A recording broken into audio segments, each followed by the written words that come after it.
అది ఒకటి కేటీఆర్ కూడా ఈ రైతుల పక్షాన కొట్లాడుతున్నాము, ఈ నిన్న మొన్న దీక్షలు కూడా చేస్తా ఉన్నాం, ఈరోజు కూడా దీక్ష నడుస్తూ ఉంది. అంటే 17,500 బాకీ ఉంది, ప్రభుత్వం కట్టాలని చెప్పి కొట్లాడుతున్నాడు కదా. మీ స్టాండ్ ఏంటి దానికి? నేను 10 సంవత్సరాలు పరిపాలించినప్పుడు ఇదే విషయాలు మీరు కూడా మాట్లాడారు. అవునబ్బా, వాళ్ళు కూడా బేడీలకు వాళ్ళు ఖమ్మంలో బేడీల రైతుల బేడీలు వేయలేదా? ఇప్పుడు బ్రదర్ ఆ రోజు కూడా ఇప్పుడు ఆత్మగౌరవం అంటే ఏంది? వాట్ ఈస్ ఆత్మగౌరవం? ఆత్మగౌరవం అంటే నీవు ఎదుటోన్ని దేహి అని చేయబడకుండా నీ బతుకు నీ బతికేదని ఆత్మగౌరవం అంటారు. నీ స్టాండర్డ్స్ను మెయింటైన్ చేసుకోవాలి, హుందాగా ఉండాలి, అది ఆత్మగౌరవం. నీకు ఫ్రీగా ఇచ్చుడు. ఇప్పుడు రైతు అనేటోడు కష్టపడ్డాడబ్బా, కష్టపడి తన పంటను తను పండించుకుండు, దానికి గిట్టుబాటు ధర అంటే ఆయన హక్కు ఇవ్వడం నీ బాధ్యత. నువ్వు హక్కు ఇచ్చినావా? ఇవ్వలేదు. గిట్టుబాటు ధర ఇవ్వలేదు. నువ్వు రైతు బంధాన్ని ఇచ్చినావు అంటే నేను నీకు బిచ్చం వేస్తున్నా అని చెప్పి ఇచ్చినావు. అయ్యో దొర బాంచన్ నువ్వు బిచ్చం వేస్తున్నావు అని అనుకోండు. గిట్టుబాటు ధర ఉంటే అప్పుడు ఆత్మగౌరవం వచ్చేది.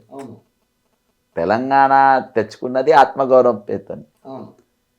మీకు దళిత బంధు అంటే ఏంది? దళిత బంధు అంటే 10 లక్షల రూపాయల వరకు మేము యూనిట్స్ పెట్టుకుంటే ఇస్తామని చెప్పారు. మీకు ఎస్సీ ఎస్టీ సప్లాన్ అనేది చట్టం. ఆ చట్టం ప్రకారం వాళ్ళ నిధులు వాళ్ళకే ఖర్చు పెట్టి వాళ్ళ డబ్బులు వాళ్ళకి ఇస్తే ఈరోజు మీరు వాళ్ళకి ఆత్మగౌరవం కాపాడేటోళ్ళు. ఈరోజు మీరు ఫ్రీగా పైసలు ఇచ్చేటోళ్ళకి ఏమవుతుంది? ఈరోజు ప్రతిదీ నువ్వు ఏదైనా చూడు, వాళ్ళ ఆత్మగౌరవం కాపాడడం. తెలంగాణ ఏర్పడ్డాక ఆత్మగౌరవం అనే నినాదంతో ఏర్పడ్డది, కానీ ఆత్మగౌరవం లేకుంటే అయిపోయింది. ఇప్పుడు ఇదే రేవంత్ రెడ్డి మళ్ళీ 12,000 ఇస్తా అంటున్నాడు కదా. బ్రదర్ నేను చెప్తున్నా కదా, ఇవాళ ఎట్లయిందంటే వీళ్ళకు పరిపాలన, నేను ఒక రాజును, ఈ రాష్ట్రాన్ని కళ్యాణం వైపు అభివృద్ధి వైపు నడపాలి అనే ఆలోచన లేదు. నువ్వు రూపాయి ఇస్తావా, నేను 2 రూపాయలు ఇస్తా, సారా పాట లెక్క. నువ్వు 10,000 ఇస్తావా, వీళ్ళకి పథకం, నేను 11,000 ఇస్తా. అదేనా? మేము 4 రోజులు ఆగుండి రైతు బంధు 4 రోజులు తీసుకోకుండా 15,000 ఇస్తాం ఇక మా ప్రభుత్వం. ఇప్పుడైతే మీకు 10,000 వస్తాయి, రేపు నేను అంటే ఏది పాట ఇది ఓపెన్ పబ్లిక్ను ఎమోషనల్ బ్లాక్మెయిలింగ్ అంటారు. ఓపెన్ అంటే దీన్ని వైట్ కాలర్ కరప్షన్ అని కూడా అంటారు. అట్లా కాకుండా మీ హక్కులు మీకు కల్పిస్తాం, నీ హక్కు ఇది, నీ హక్కు హక్కు వానికిస్తే ఏమవుతుంది? నేను దేశ పౌరుణ్ణి, నా భాగం నాకు వచ్చింది అనుకుంటాను. నువ్వు అట్లా చూస్తలేవు కదా. నువ్వు ఒక బిచ్చం వేసినట్టు పథకాలు బ్రదర్, పథకాలు ఇది నథింగ్ బట్ బెగ్గింగ్. నీకు హక్కు గిట్టుబాటు ధర కానీ హక్కు ప్రకారం వచ్చేది అంటే ఆయన ఈ దేశ పౌరునిగా ఆయనకు వస్తున్న భాగం. అది అప్పైనా సరే, ఫలితమైనా సరే, పథకాలైనా సరే, ఏమైనా సరే. ఈరోజు నాకు ఉచిత విద్య ఉచిత వైద్యం పెట్టబ్బా, నా హక్కు అది, ప్రాథమిక హక్కు. ఆ 2 నువ్వు ఫ్రీగా పెట్టు. ఈరోజు 2 కాస్ట్లీగా చేసినావు నాకు. నువ్వు ఇచ్చే 10,000 నాకు టైఫాయిడ్ జ్వరం వస్తే 50,000 దానికే పోతాయి. నువ్వు నా 10,000 ఇచ్చే లాభం. అసలు ఉచితం పెట్టాల్సినేమో కాస్ట్లీ 100%. అంటే డబ్బులు అక్కడ అదే నిత్యావసరం. ఇప్పుడు విద్యా వైద్యం అనేది నిత్యావసరం. ఇవాళ ఎంత పేదోళ్ళైనా కానీ, ఇంట్లల్లో వృత్తి చేసుకునేటోళ్ళైనా కానీ, వాళ్ళ ఇళ్ళల్లో వృత్తి చేసుకునేటోళ్ళు కూడా వాళ్ళ పిల్లలు ఇంగ్లీష్ మీడియంలో చదవాలని చెప్పి మంచి స్కూల్లో వేసే పరిస్థితి. పెద్ద పెద్ద బిల్డింగ్స్ ఉన్నాయి, ఇన్ఫ్రాస్ట్రక్చర్స్ ఉన్నాయి. ఇవాళ లక్షల కొద్ది జీతాలు ఇస్తున్నారు ప్రభుత్వ టీచర్లకు. వాళ్ళకి ఇన్ఫ్రాస్ట్రక్చర్ ఇచ్చి సరైన రీతిలో ఈరోజు ప్రభుత్వ కళాశాలలు కానీ, పాఠశాలలు కానీ, యూనివర్సిటీలు కానీ కలిస్తే వాళ్ళకి ఖర్చు ఎందుకు ఉంటుంది? హాస్పిటల్ కూడా నువ్వు ఆ విధంగా చేస్తే అంటే ఇప్పుడు గాంధీ హాస్పిటల్ అంత పెద్దగా ఉన్నదబ్బా యశోద హాస్పిటల్, ఉస్మానియా అంత పెద్దగా ఉన్నదబ్బా యశోద అపోలో హాస్పిటల్, వీటికంటే పెద్దగా ఎవరున్నాయి చెప్పు? మీరు అక్కడ చాలా పెద్ద లెవెల్లో స్టేట్ లెవెల్ హాస్పిటల్స్ మీరు నిర్మించి రాష్ట్రంలో ఏ మూలకెళ్ళి వచ్చినా మేము ఇక్కడ ఉన్నామనేసి జిల్లా కేంద్రంలో ఉన్న పెద్ద ఆసుపత్రులను ఇంకా మీరు బాగా డెవలప్ చేసి ఈరోజు వాళ్ళకి అందుబాటులో తీసుకొస్తే ఎంత బాగుంటుంది. కాబట్టి ప్రభుత్వం ఈ కోవల ఆలోచించకుండా చేయడం వల్ల ఈరోజు పబ్లిక్ను ఒక ఓట్ బ్యాంక్ లెక్క, వీడు నాకే ఓట్ వేయాలంటే నేను ఏం చేయాలి ఆలోచనతోనే ఉంటుండ్రు వీళ్ళు.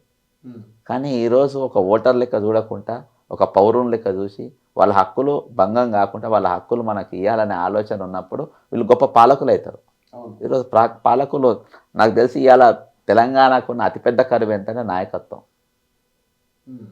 ఒక నిజమైన పాలకులు లేరు, నిజమైన నాయకులు లేరు, నిజమైన దేశభక్తితో కూడుకుని లేదు బ్రదర్. ఈ వ్యవస్థ అనేది ఇప్పుడున్న జనరేషన్తో ముగిసేది కాదు. మళ్ళొక తరం వస్తుంది, రేపు ఆ తరం వస్తుంది. ఆ తరానికి ఈ తరం ఏం నేర్పుతుంది? ఆ తరానికి ఈరోజు ఒక ఓటుకు నోట్లో రెడ్ హ్యాండ్ దొరికిన వాడిని ముఖ్యమంత్రిగా చేస్తే వచ్చే తరం కూడా ఒక రేపెస్ట్ కూడా కావచ్చు. ఒక రేపిస్ట్ కావచ్చు అబ్బా. ఇవాళ ఎన్నుపోటు ఎన్టీ రామారావును అప్రజాస్వామ్యకంగా వెన్నుపోటు పొడిచినట్టు చంద్రబాబు నాయుడు 4వసారి ముఖ్యమంత్రి చేస్తే జైలు కొడుతుండ్రు. ఆయన ఒక విజన్ ఉండు, బొంగుంది, బోషాడం ఉందని చెప్పుకునేటోళ్ళు. రేపు వచ్చే రోజులలో ఎటువంటి ముఖ్యమంత్రి ఆయనను కాదు పెళ్ళాన్ని కూడా పొడిచి చంపేటోళ్ళు ముఖ్యమంత్రి కావాలని కోరుకునేటోళ్ళ. ఈరోజు 2 రాష్ట్రాలను ఒకటే కేసులో ఉన్న 2 ముద్దాయిలు ఈ 2 రాష్ట్రాలను ఏలుతుంటే రేపు వచ్చే తరం వాళ్ళు ఎటువంటి నాయకత్వం ఉండాలని కోరుకునేటోళ్ళు అవుతారు. కాబట్టి ఈరోజు ఎవ్రీథింగ్ హ్యాస్ బిన్ లీగలైజ్డ్. ఒకప్పుడు ఒక డ్రగ్ కేసు ఎక్కడ దొరుకుతుందంటే అబ్బో తెలంగాణ డ్రగ్స్ దొరికిందంటే గోవాలో డ్రగ్స్ అంటే ఇప్పుడు ఏడబడితే ఆడనే మన గల్లీలలో దొరికితే డ్రగ్స్ చాక్లెట్లలో కూడా అంతే. కాబట్టి ఈరోజు వాళ్ళ చేతులల్లో వచ్చే రోజులలో పాలన వాళ్ళ చేతులకు రావద్దంటే వీటిపైన చర్చ జరగాలి. నేను అందుకనే ఓటుకు నోటైనా కానీ వీటి మీద ఎప్పుడు నేను ఎందుకు గుర్తు చేస్తా అంటే వచ్చే రోజులలో ఇసొంటోళ్ళు దొంగలు, ఆ చిన్నపిల్లలు కూడా తెలుసుకోవాలి. వచ్చే రోజులలో ఇసొంటోళ్ళు మీ పాలకులు ఉండద్దు. నేను ఇది బాగుండి నేను కూడా రేవంత్ రెడ్డి పాలన బేస్కున్నది, నాకు ఎమ్మెల్సీ టికెట్ ఇచ్చిండ్రు, నాకు కార్పొరేషన్ చైర్మన్ ఇచ్చిన అని చెప్పి నేను భజన చేసుకుంటుంటే వచ్చేతను ఆహా వీళ్ళ లీడర్లు, వీళ్ళు యుగ పురుషులా అని వాళ్ళు అనుకుంటారు. అట్లా అనుకోవద్దంటే దొంగ లెక్క చూపించాలి. అర్థమైందా బ్రదర్? ఇవాళ నేను జగన్ ఎత్తుకోను, నేను జగన్ మహానాయకుడు అని చెప్పి నేను ఒప్పుకోను. జగన్ అంటే ఆయన అడ్మినిస్ట్రేటర్గా ఫెయిలియర్, కానీ స్కూల్స్ ఎడ్యుకేషన్ పరంగా కొంచెం అందించిండు. కానీ ఆయన వెనక ఎన్ని కుట్రలు చేసిందో నాకు తెలియదు. కానీ ఒక పార్టీని ఒకరిని చంపేసి పార్టీ గుంజుకోలే.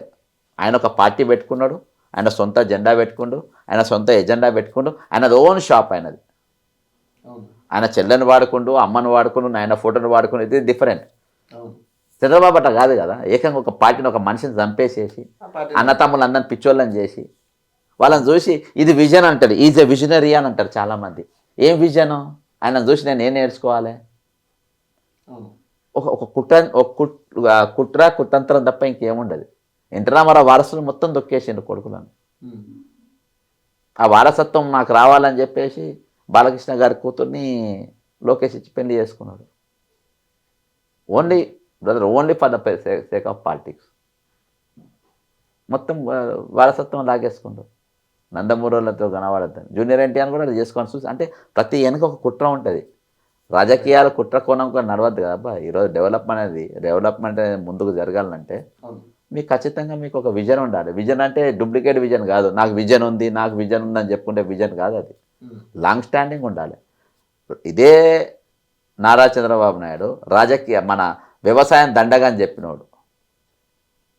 వ్యవసాయం అంటే పండుగ అని రాజశేఖర రెడ్డి గారిని నిరూపించారు. అందుకని ఇవాళ మా ఫోన్ వెనుక కూడా ఆయన ఫోటోలు పెట్టుకుంటాం. ఒరిజినల్ కష్టపడి లీడర్ అయింది అబ్బా. నువ్వెట్లయినావు? ఈరోజు ఒక క్వశ్చన్ తెలుగు ప్రజలకు, చంద్రబాబు అంటే ఎట్లా ముఖ్యమంత్రి అయ్యిండు, రాజశేఖర రెడ్డి ఎట్లా ముఖ్యమంత్రి అయ్యిండు? రాజశేఖర రెడ్డి దాదాపు 1450 కిలోమీటర్ల పాదయాత్ర చేసి ప్రజలను తిప్పుకొని ప్రజల మద్దతుతోనే. నువ్వెట్లయినావు? మామను బొడిచేసి కుళ్ళు కుతంత్రం చేసి ఎమ్మెల్యేని ఎత్తుకపోయి మామలను చెప్పుతో కొట్టిపించి నువ్వు ముఖ్యమంత్రి అయినావు. అర్థమైందా? జగన్ ఎట్లయిండు? తర్వాత నీ మీద జగన్ ఎట్లయిండు? జగన్ ఆయన సొంత పార్టీ పెట్టుకుని బయటికి పోయిండు, దుకాణమే నడుపుకుండు అనుకుందాం. కానీ ఆయన ఓన్ షాప్ అది. నువ్వు వేరే షాప్ ఎత్తుకపోయి గల్ల మీద కూర్చొని గల్ల ఎత్తుకపోతే, గల్ల సామాన్ ఎత్తుకపోతే, గల్ల మీద కూర్చున్న వాళ్ళని కూడా ఎత్తుకపోతే. ఇప్పుడు సేమ్ ఆయన శిష్యుడు ఎట్లుంటుంది, సేమ్ మామ లెక్కనే. ఆయన కూడా కుట్రలు చేసుకుంటా బీజేపీకి చెప్పి నువ్వు ఇన్ని గుంజుకో అని చెప్పి పార్టీలోకి వెళ్ళిపోయేటట్టు చేసి సబ్జెక్ట్ ఉన్న వాళ్ళని సస్పెండ్ చేసుకుంటా. ఈరోజు ఇవన్నీ బీజేపీతో ఒక్కొక్కళ్ళని ఆయనే గుంజేటట్టు చేసిండ్రు.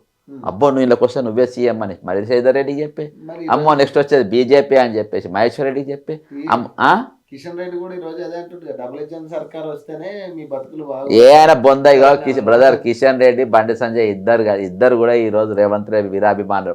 నరేంద్ర మోడీ ఇక్కడ వీరాభిమాని. విద్యాసాగర్ రావే బ్రహ్మాండంగా నడుస్తున్నాక ఇలా దొంగను ఎట్లా అంటావు కిషన్ రెడ్డి నువ్వు? బాధాప్త బీజేపీ విద్యాసాగరే పొగిడే, ఈరోజు విద్యాసాగరే పొగిడిండు. నువ్వెట్లా అంటావు ఇక డబ్బు చేసిన బొంగుల సర్కార్ అని? ఇలా నడిచేది మీ సర్కారే కదా ఇక్కడ అక్కడ. ఆంధ్రప్రదేశ్ మీదే, తెలంగాణ మీదే, ఢిల్లీ మీదే. డబుల్ ఇంజిన్ అబ్బా, ట్రిపుల్ ఇంజిన్ సర్కారే నడుస్తుంది మీది.